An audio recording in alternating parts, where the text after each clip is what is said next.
10 mga hindi pangkaraniwan at bihirang mga hayop. Welcome sa Arvin Polo TV. Bukod sa mga species na madalas nating makita sa mga kagubatan, karagatan at sa iba pang lugar, ay mayroon ding iba't ibang mga uri ng hayop na naninirahan dito sa ating mundo. Bihira lamang ang mga ganitong uri ng hayop kung kaya't mahalaga na pangalagaan ang kanilang mga tirahan. Madalas lang din silang nagtatago kung kaya't bihira lang din silang makita. Pero ano-ano kaya ang mga katangian ng mga ito at saan kaya sila matatagpuan? At sa video ngang ito ay aalamin at pag-uusapan natin ang 10 mga bibihira at hindi pangkaraniwang uri ng hayop. Kaya naman, simulan na natin. Number 1, Ay-ay. Ang ay-ay ay isang kakaibang hayop na makikita lamang sa Madagascar. Kasama ito sa pamilya ng mga lemur, pero may mga characteristics na kakaiba kumpara sa iba pang hayop. Ang ay-ay ay mayroong mahahabang daliri, lalo na ang pangatlong daliri nito na parang kawit. Ginagamit niya ito para makuha ang mga insekto sa loob ng mga butas ng puno. Ang ngipin naman ng ay-ay ay parang sa daga na tuloy-tuloy ang pagtubo at ginagamit niya ito sa pagbubutas ng kahoy para makuha ang mga larva ng insekto. Bukod dito, gising at aktibo ang ay-ay sa gabi. Malalaki ang kanyang mga mata kaya nakakakita siya sa dilim. Mahusay din ang pandinig niya kaya naririnig niya ang galaw ng mga insekto sa loob ng puno. Kilala rin ang ay-ay sa kakaibang paraan ng paghahanap ng pagkain. Kinakatok niya ang puno para marinig ang mga insekto sa loob bago ito butasin at kainin. Maliban sa mga insekto ay kumakain din ang ay-ay ng prutas, nektar at fungi. At napakahalaga ng kanilang mga ngipin at daliri sa ganitong uri ng pagkain. Subalit sa ilang bahagi ng Madagascar ay itinuturing na malas ang ay-ay. Dahil dito ay madalas silang pinapatay ng mga tao. Bilang resulta ay bumaba ang bilang ng ay-ay. Pero sa tulong ng mga programa para protektahan sila ay nagkakaroon ng mga hakbang para maparami ang ay-ay. Kasama dito ang paglikha ng mga reservation at pag-aaral tungkol sa kanilang buhay at ugali.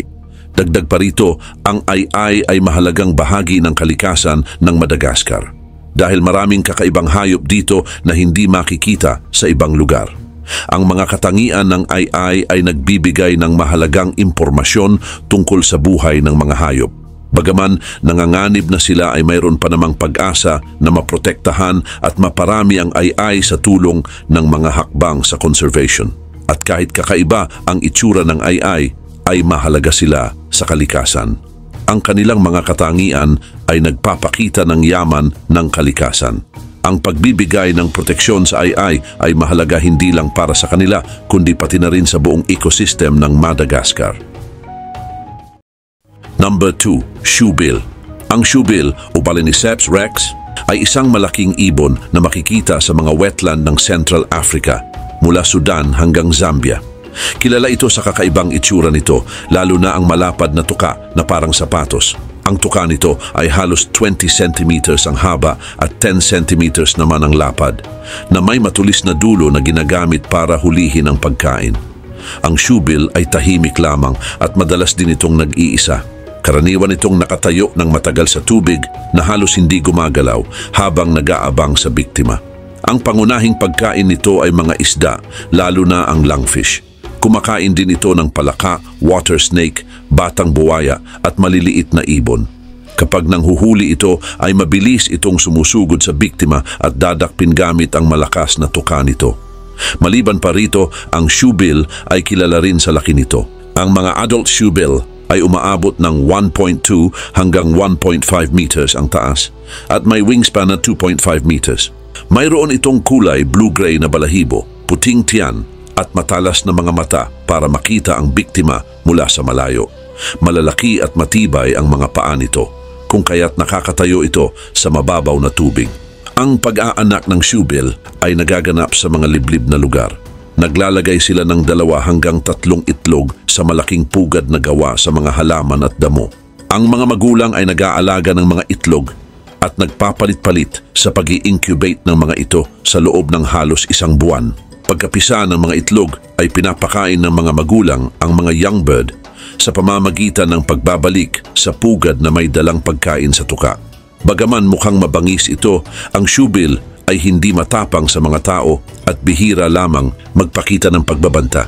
Ngunit ang kanilang tirahan ay nanganganib dahil sa deforestation at drainage ng wetlands para sa agriculture at iba pang gawain ng tao. At ito ang dahilan kung bakit sila itinuturing na vulnerable sa IUCN Red List of Threatened Species. Number 3, Red Panda. Ang Red Panda, na kilala rin bilang Ailurus fulgens, ay isang maliit at kaakit-akit na hayop na matatagpuan sa mga bundok ng Himalayas at mga kagubatan ng China. Mukha itong raccoon na may pulang balahibo at puting mukha.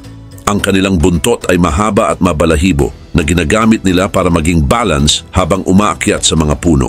Ngunit kahit bahagi sila ng grupong karnivora, ang pangunahing kinakain ng Red Panda ay ang kawayan. Kumakain din sila ng mga prutas, berries, bulaklak at paminsan-minsan ay mga insekto at maliliit na hayop. Ang kanilang mga ngipin at tiyan ay espesyal na umangkop para sa ganitong pagkain. At dahil hindi nila lubos na natutunaw ang kawayan, ay kailangan nilang kumain ng marami nito para makuha ang tamang sustansya.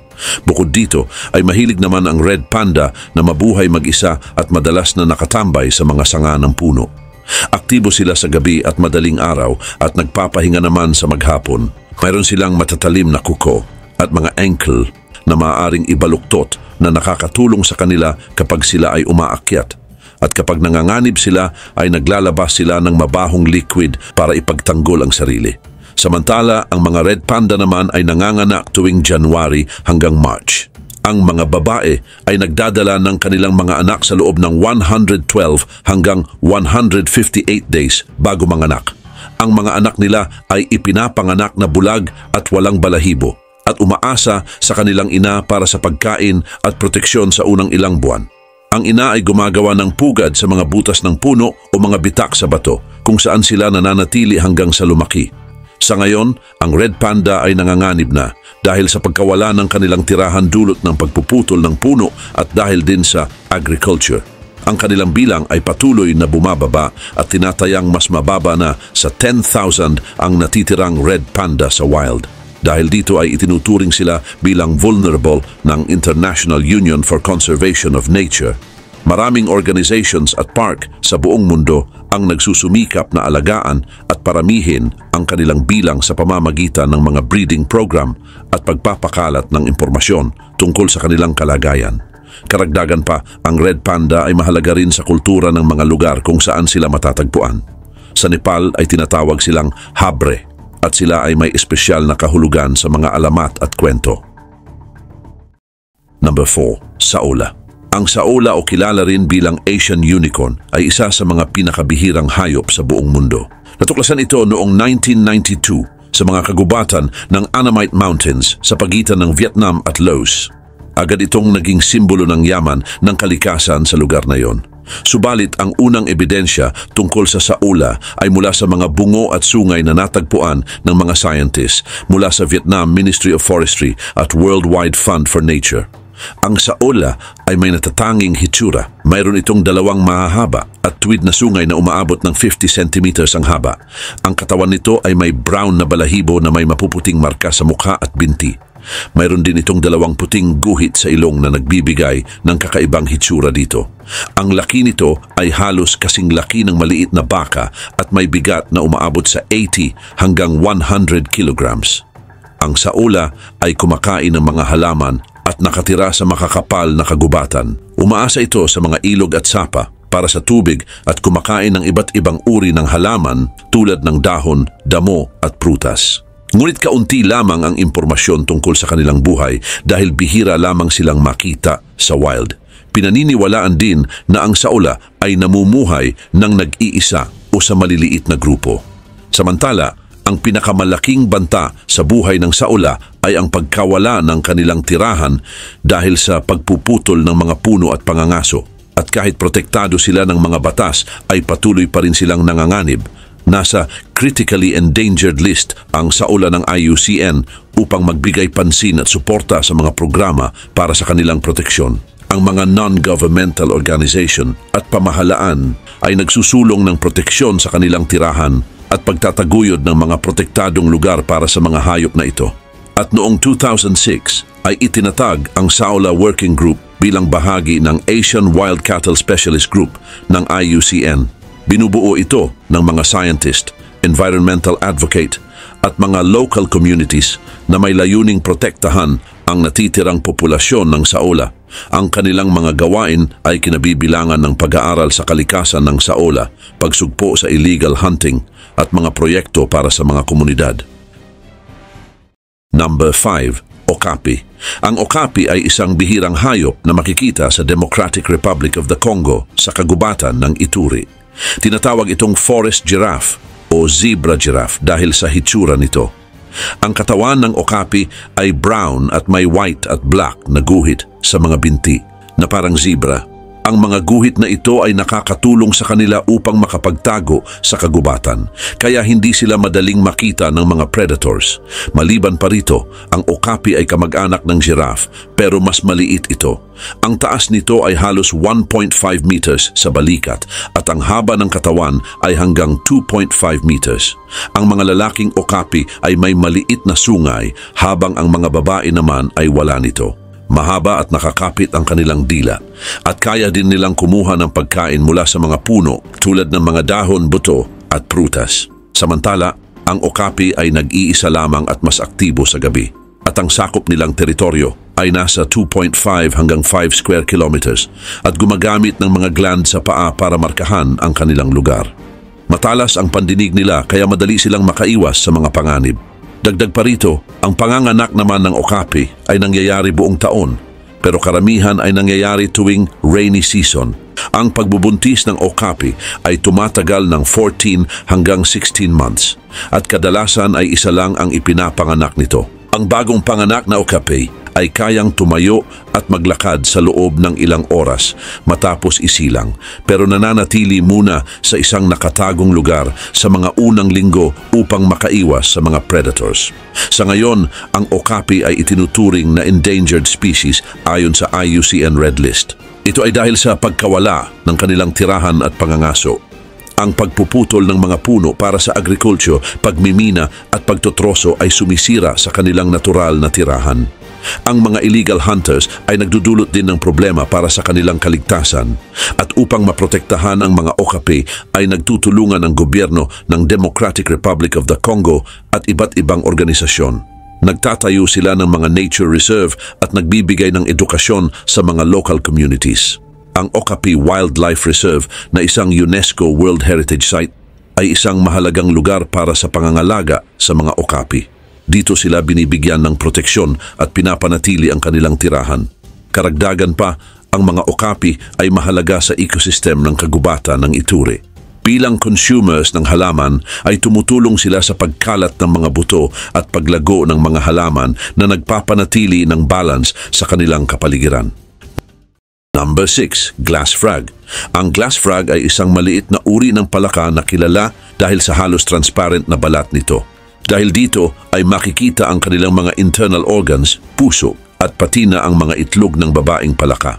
Ang mga glass frog ay kabilang sa pamilya ng Centrolenidae at matatagpuan sa mga kagubatan ng Middle at South America, mula sa Honduras hanggang Bolivia kasama ang Panama, Costa Rica, Ecuador at Colombia. Ang mga glass frogs ay kadalasang naninirahan malapit sa mga batis at ilog. Ang kanilang malinaw na balat ay nagsisilbing camouflage para makatago sila mula sa mga predator. Maliit lamang sila at karaniwang may sukat na 3 hanggang 7.5 centimeters. Ang kanilang mga mata ay malalaki at nasa itaas ng kanilang ulo. Samantala, isa sa mga interesting facts tungkol sa glass frog ay ang kanilang kakaibang paraan ng reproduction. Ang mga lalaking glass frog ay nagtatatag ng kanilang teritoryo malapit sa mga batis at umaawit upang ma-attract ang mga babaeng palaka. At kapag napalapit ang isang babae, ay magsisimula silang magsama at ang babae ay mangingitlog sa mga dahon na nakabitin sa ibabaw ng tubig. Ang lalaki ay mananatiling malapit para bantayan ang mga itlog mula sa mga predator tulad ng mga insekto at ibang hayop. At kapag napisa na ang mga itlog, ang mga tadpoles ay mahuhulog sa tubig kung saan sila magpapatuloy sa kanilang pag-unlad. Subalit, ang buhay ng isang glass frog ay puno ng mga hamon. Dahil sa kanilang maliit na sukat at malinaw na balat, ay madali silang makita ng mga predator. Ngunit, Ang kanilang balat ay mayroong mga antimicrobial peptides na nakakatulong sa kanila laban sa mga infection at sakit. Ang mga glass frog ay aktibong hunters sa gabi gamit ang kanilang paningin at pandinig para hulihin ang mga pagkain tulad ng maliliit na insekto at arthropods. At kahit kakaiba sila, ang mga glass frog ay nahaharap din sa mga banta dahil sa pagkasira ng kanilang tirahan. Ang pagpuputol ng mga puno at ang water pollution ay ilan sa mga problemang humahadlang sa kanilang kaligtasan.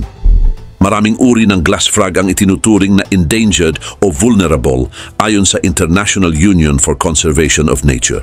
Mahalaga naman ang pagprotekta sa kanilang tirahan at pagpigil sa pagpuputol ng mga puno para sa kanilang kaligtasan. Bukod sa kakaibang pisikal na katangian ay mahalaga rin ang glass frogs sa ecosystem. At bilang bahagi ng food chain, sila ay nagsisilbing pagkain para sa mas malalaking hayop at tumutulong sa pagkontrol ng populasyon ng mga insekto. Number 7. Yeti crab. Ang Yeti crab ay isang kakaibang alimango na natuklasan noong 2005 sa ilalim ng dagat sa South Pacific Ocean. Tinawag itong Yeti crab dahil sa puting balahibo sa kanyang mga tentacles na parang balahibo ng Yeti sa Himalayas. Ang itsura at mga katangian ng alimangong ito ay nagdulot ng malaking interes sa mga scientist. Ang Yeti crab ay bahagi ng Kiwaiday family na isang bagong pamilya ng mga crabs na natuklasan kasabay nito. Ang katawan ng Yeti crab ay humigit kumulang 15 centimeters ang haba at may mahahabang tentacles na natatakpan ng puti na parang balahibo. Ang mga balahibong ito ay talagang mga bakterya na nakakatulong sa alimango na makakuha ng pagkain mula sa mga chemical sa ilalim ng dagat. Ang mga bakterya na ito ang nagsisilbing pagkain ng Yeti crab. Kaugnay pa nito, ang Yeti crab ay nabubuhay sa mga mainit na bukal na matatagpuan sa malalim na bahagi ng karagatan na kadalasang nasa libo-libong metro sa ilalim ng tubig. Ang mga lugar na ito ay may matinding kondisyon tulad ng mataas na temperature at pressure. Pero ang mga mainit na bukal ay naglalabas ng mga chemical na nagiging pagkain naman ng maraming hayop, kabilang na dito ang Yeti crab. Bukod sa kakaibang paraan ng adaptation nito ay mayroon ding natatanging ugali ang Yeti crab. Natuklasan ng mga scientist na ito ay nagpaparami ng bakterya sa kanyang mga balahibo. Ginagawa ito sa pamamagitan ng pag-wave ng kanyang mga tentacles upang dumami ang bakterya na nagsisilbing pangunahing pagkain nito. Ang ganitong relasyon sa pagitan ng hayop at bakterya ay bihira at nagpapakita ng mahusay na adaptation ng Yeti crab sa kanyang tirahan. Sa kabilang banda, ang pagkakatuklas sa Yeti crab ay isang mahalagang hakbang sa pag-unawa natin sa iba't ibang uri ng buhay sa ilalim ng dagat. Number 8. Thorny devil. Ang thorny devil na tinatawag ding thorny dragon o mountain devil ay isang uri ng butiki na makikita sa Australia. Kilala sila dahil sa kanilang katawan na puno ng maliliit na tinik na nagsisilbing proteksyon laban sa mga kalaban. Ang kanilang kulay ay nagbabago mula brown hanggang yellow na nakakatulong sa kanila upang magtago sa kanilang kapaligiran. Ang thorny devil ay mayroon ding kakaibang paraan ng pag-inom ng tubig. Hindi sila umiinom gamit ang bibig kundi sa pamamagitan ng kanilang balat. Ang tubig mula sa hamog o ulan ay dumadaloy sa kanilang katawan papunta sa kanilang bibig. Mahalaga ito lalo na sa mga disyerto kung saan sila nakatira, tulad ng Great Victoria Desert at Gibson Desert. Samantala, ang pangunahing pagkain ng thorny devil ay mga langgam. Kaya nilang kumain ng hanggang 1,000 na langgam sa isang araw. Ang kanilang dila ay mahaba at malagkit, kaya madali nilang mahuhuli ang mga langgam. Mabagal silang kumilos, kaya madalas silang nag-aabang sa mga lugar na maraming langgam. Bukod dito, ang isa pang natatanging katangian ng thorny devil ay ang kanilang peking ulo sa likod ng leeg. Kapag may panganib, ay itinatago nila ang kanilang tunay na ulo sa pagitan ng mga front foot at itinutulak ang peking ulo pataas upang iligaw ang mga kalaban. Ginagawa nila ito upang protektahan ang kanilang tunay na ulo. Karagdagan pa, ang thorny devil ay nangingitlog naman mula September hanggang December. Ang mga babaeng butiki ay gumagawa ng lungga at nangingitlog ng hanggang 10 itlog. At pagkalipas ng 3 buwan ay mapipisa ang mga itlog at magsisimula ng maghanap ng pagkain ng mga batang butiki. Sa kabilang dako, mahalaga ang thorny devil sa kalikasan at science. Ang kanilang mga kakaibang katangian ay nagbibigay ng impormasyon tungkol sa kung paano nag-a-adapt ang mga hayop sa kanilang kapaligiran. Ipinapakita rin nila ang yaman ng kalikasan at ang kahalagahan ng pagprotekta sa kanilang tirahan. Bagaman hindi pa sila endangered, ang pagbabago sa kanilang kapaligiran dahil sa urbanization, agriculture at climate change ay maaaring magdulot ng panganib sa kanila. Number 9. Blue Dragon. Ang Blue Dragon o Glaucus atlanticus ay isang maliit at kakaibang sea slug na parte ng Glaucidae family. Kilala ito dahil sa makulay at hindi pangkaraniwan nitong itsura. Makikita ito sa medyo mainit na tubig ng mga karagatan sa buong mundo, lalo na sa coastline ng South Africa, Australia, at ilang bahagi ng Europe at North America. Ang Blue Dragon ay may blue-tinted na katawan na umaabot ng hanggang 3 centimeters ang haba. Ang itaas na bahagi ng katawan nito ay kulay blue at ang ilalim na bahagi naman nito ay kulay silver, kaya hindi ito madaling makita mula sa ilalim ng tubig. Mayroon itong 6 na braso o serrata na nakaayos sa magkabilang gilid ng katawan na tumutulong sa paglangoy at sa paghuli ng pagkain. Samantala, ang isang kakaibang katangian ng Blue Dragon ay ang kakayahan nitong kainin ang mas malalaki at mapanganib na nilalang sa dagat tulad ng Portuguese man-o-war. Ang Portuguese man-o-war ay may malalakas na tentacles na may lason, pero kayang kainin ng Blue Dragon ang mga ito at itago ang lason sa kanyang katawan. Ginagamit niya ang lason bilang depensa laban sa mga kalaban, kaya nagiging mas mapanganib siya kaysa sa kanyang mga kaaway. Dagdag pa rito, ang Blue Dragon ay hermaphrodite, ibig sabihin ay mayroon itong parehong lalaki at babaeng reproductive organs. At kapag nagkatagpo ang dalawang Blue Dragon, ay nagpapalitan sila ng sperm upang magparami. Inilalagay nila ang mga itlog sa mga lumulutang na sinulid na itinatago sa ilalim ng mga bagay sa ibabaw ng tubig. At matapos ang ilang linggo, ang mga itlog ay mapipisa at magiging mga batang Blue Dragon. Subalit, kahit maganda at kakaiba ang Blue Dragon, ay hindi ito dapat hawakan ng tao.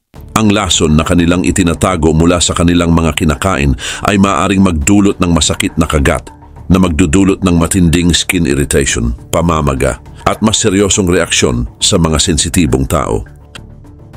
Number 10. Irrawaddy Dolphin. Ang Irrawaddy Dolphin ay isang uri ng dolphin na matatagpuan sa mga coastline at ilog ng Southeast Asia. Kilala sila sa kanilang bilugang ulo, maliit na palikpik sa likod at maputlang kulay ng balat. Nabubuhay sila sa mga lugar tulad ng mga delta ng ilog at mga lake. Matatagpuan sila mula sa coastline ng India hanggang sa northern part ng Australia. Ang Irrawaddy Dolphin ay may kakaibang itsura. Ang kanilang ulo ay makinis at walang tuka, hindi tulad ng ibang mga dolphin. Ang kanilang palikpik sa likod ay maliit at bilugan, at ang kanila namang mga palikpik sa gilid ay mahaba at malambot, habang ang kanilang balat ay kulay gray na may mas maputing bahagi sa ilalim. Bukod dito, kilala ang Irrawaddy Dolphin sa kanilang katalinuhan. Gumagamit sila ng iba't ibang tunog para makipag-usap at maghanap ng pagkain gamit ang echolocation. Ang echolocation ay isang paraan ng pag-orient sa kapaligiran gamit ang pag-echo ng tunog mula sa kanilang paghinga. Bukod dito ay kilala rin sila sa kanilang kakayahang makipag-ugnayan sa tao, lalo na sa mga mangingisda. Sa ilang lugar sa Myanmar ay tumutulong ang Irrawaddy dolphins sa mga mangingisda para makahuli ng isda. Ngunit ang Irrawaddy dolphin ay nanganganib na ring mawala. Ayon sa International Union for Conservation of Nature, sila ay itinuturing na vulnerable dahil sa patuloy na pagbaba ng kanilang bilang.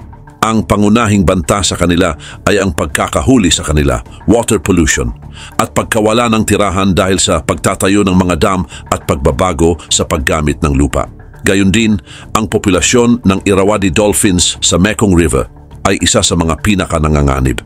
Ang pagtatayo ng mga hydroelectric dam ay nagdudulot ng malalaking pagbabago sa kanilang tirahan na nagreresulta sa pagunti ng kanilang pagkain at pagtaas naman ng kanilang exposure sa iba't ibang banta.